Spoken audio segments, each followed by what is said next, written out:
Well, how does one explain the movie The Menu, which has Ray Fiennes in the lead?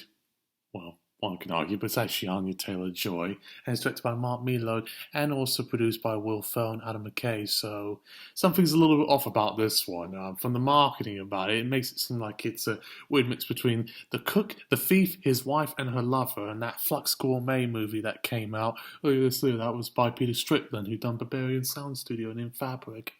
So it's a very sort of art house type of film indeed. It's not really a film that would garner as much awareness or positive responses as, let's say, perhaps like Scream 5 or Halloween Ends.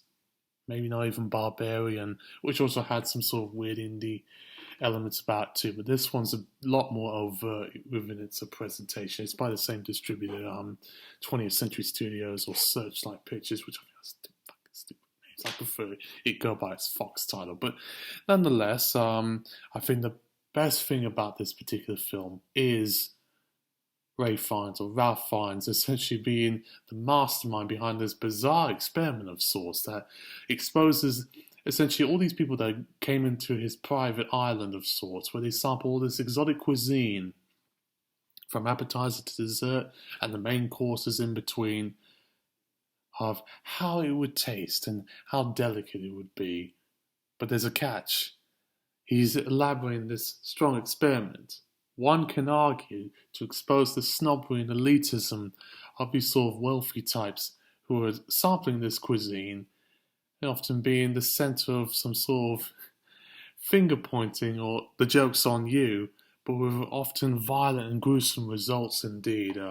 Expect some graphic scenes without giving too much away, but it's not as explicit, I would say, as like the cook thief, his wife, and her lover.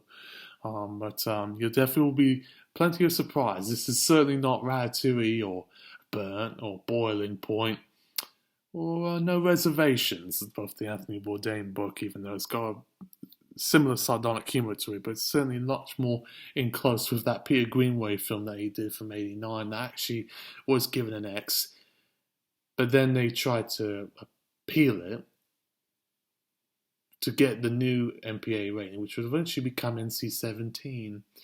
And henceforth, Cook Thief, His Wife and Her Lover would certainly gain the type of notoriety it did in the US. In Britain, it was an 18 still, but it didn't matter much. Anyway, this is a 15 by chance, but you'll definitely be left scratching your head throughout much of the film itself. I know I was. It's not a great film, but it's certainly one that will make you think indeed. It's definitely, certainly a very bizarre experience indeed. I actually saw this on the plane. I didn't see this in cinemas because I certainly wasn't so sure what to make of it. But yeah, blimey, that really caught me by surprise indeed. Check it out if you like. I hope Ray Fiennes certainly gets an Oscar nomination for this type of role, and probably like Critics' Choice Awards or Film Independent. It's approach it with caution is all I'll say. Not for shock value, but because you might be thinking it's one thing, but it's certainly something else. Barbarian did that, but I think the Menu certainly did it with more punch, in my opinion. And so that's it, really. I hope to be doing my next review on the movie M3GAN, or Megan, the robot. For all I know, you have done one on Empire Light, but I want to do on the Menu simply because, that one definitely made me scratch my head. And that's speaking as someone who loves sort of Anthony Bourdain and Eric Ripert, that sort of darkly comedic, sardonic take on the culinary industry and sort of haute couture, no, not haute couture, haute cuisine, as les Français comme disent, n'est-ce pas? Signing off, Skinny Media.